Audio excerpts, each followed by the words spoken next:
ولی سری خسار راه کرده ایستادیم از بلجان تا سری خسار و شاید جای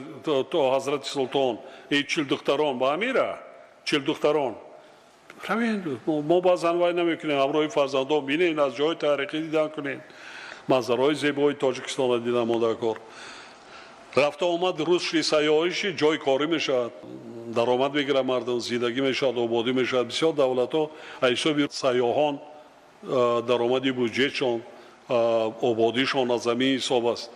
ما هم شرایط مهیا کردیم مدکار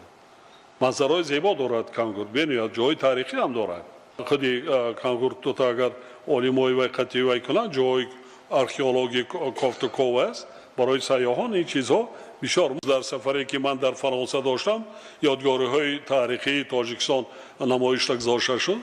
برای 3 ماه در اونجا ادامه می‌یابد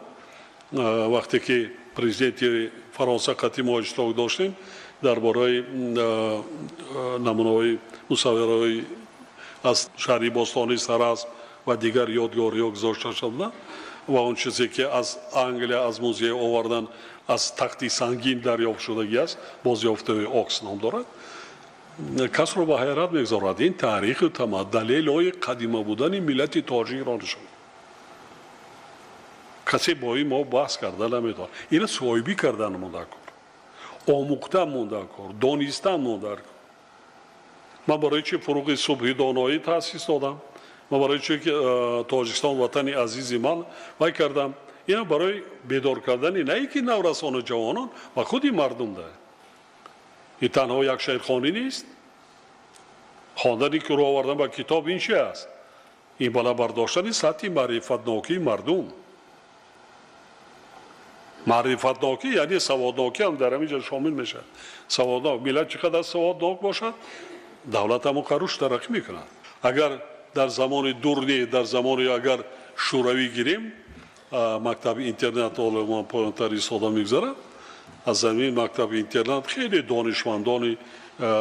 بزرگ تاجیکستان در اینجا تربیت یافتند به وای رسیدند در سطح جمهوری و در سطح اتحاد شوروی صنعتکاران بهترین به کمال رسیدند از زمین دیار از زمین دیهات کنگور ما بودن غیر پهلوانان و دیگر شخصانی معتبر نیست بسیار ایجادم کردند فرزندان معروفی کنگورد از قابل شاعر و عارف بزرگ حاجی حسین کنگورتی شاعر خلقی بابا یونس خدای دادزاده در ادبیات آخر عصر 19 و ابتدای سده 20 کریم شوش فتاح آدینه و 10 نفر دیگر در رشد و پیشرفت ادبیات و موسیقی و آوازخوانی خلقی و کسبی و دیگر بخش‌های حیات فرهنگی خلقمان سهمی ارزشمند گذاشتند همین کاری کرده گیرم ما نمیگیم که 1 سال 2 سال 3 سال میشه 4 سال برده تا آخر وای رساندن در کار حاضر بعضن راه‌ها آب دیگر مکتب کسالخانه وای مهیا کرده مونده کار خیلی بعضن انشاءاتی که برای خودی زیبنده به خودی همین نام و تاریخ و فرهنگی همین دیار است باید بنیاد کرده شود آباد باشد کسی آمد به شما رحمت میگوید احسان میگوید وای میگوید قصر فرهنگ جایی که چهاربینی های وگذران نباشد مردم گاه در روزهای وقتی من جمعواری حاصل دیگر هم جمع میشود گذراندن نکن یک قصر فرهنگ برای یک کنسرت نیست برای تولک و دایره نیست هر گونه چهاربینی های معرفتی گذراندن ممکن در عصر 20 در حیات کنگور مثل دیگر نویا و مازیا دیگر گونه‌های کلی به عمل آمدند در این روند 23 نوامبر سال 1930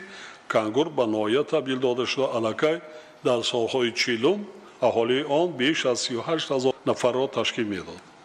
سالهای 1348 و 56 با مقصد رشد ساحه بختکاری اکثر مردم کوهستان تاجیکستان از جمله کنگور به وادی‌های کلاب دنگره و وحش کشانیده شدند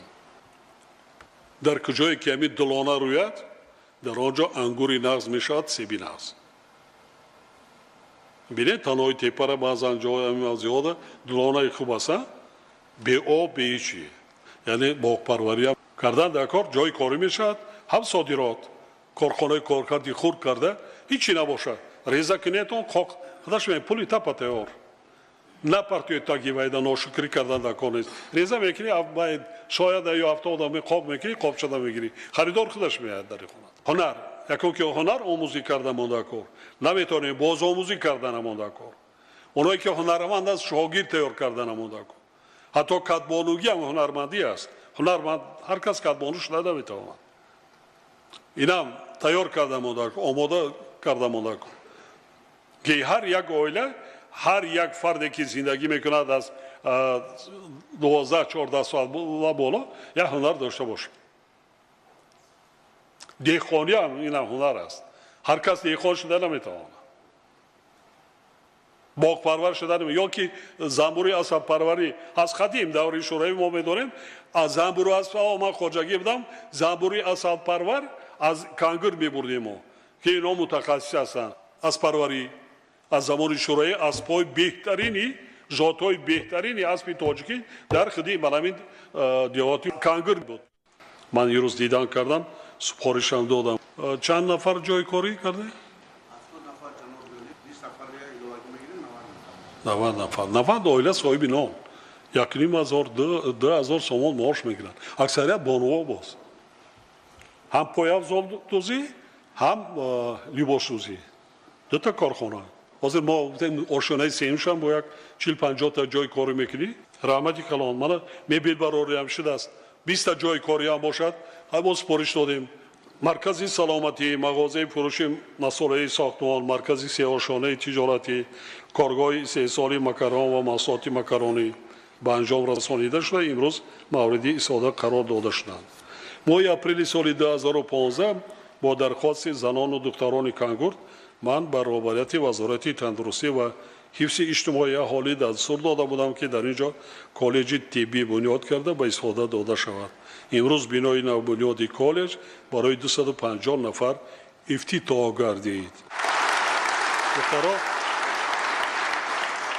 دخترها بانوات من سپارش دادم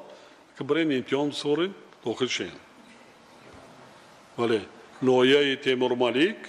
نویه بالجوان نویه خوارین سه نویه ما 250 کس جدا کردیم میشه جای نست علاوه به کارهای تا امروز عملی کرده حالا ساختمانی چندین انشاءات دیگر از جمله مرکز تجارتی حوض شناوری میدانچه ورزش و بنای نو بنگاه طبی ادامه دارد هنرمند بودند کار یک شخص 100 کسب و هنر کم است بینتون در همین جماعت اونایی که آهنگر هستند آهنگری میکنند زندگیشان چقدر است عمری با برکت میبینند کار میکنند در تمام جمهوری من میبینم یا که دوریدگرا یا که در تریزمی هستن هنرمند وای نیستن زندگیشان پیش یک از موتور نیست همزمان با این کارهای تعمیر و از نوسازی بنای مؤسسه تاسیسات میانه رقم 30 و باغچه کودکانه رقم 2 با مبلغ 4 میلیون سومانی برای به انجام رسانیده شده بیرون از نقشه چهار بینای تصدیق گردیده ساختمانی یکچند انشاءات علاوه‌ای و بسیار کارهای آبادانی سازندگی اجرا گردیدند با هر یک خاندان این موضع باستانی تنصیحاتی فیض و برکت و برای کار آرزو می‌نمایم دائما سربلند و موفق باشید پنجرانه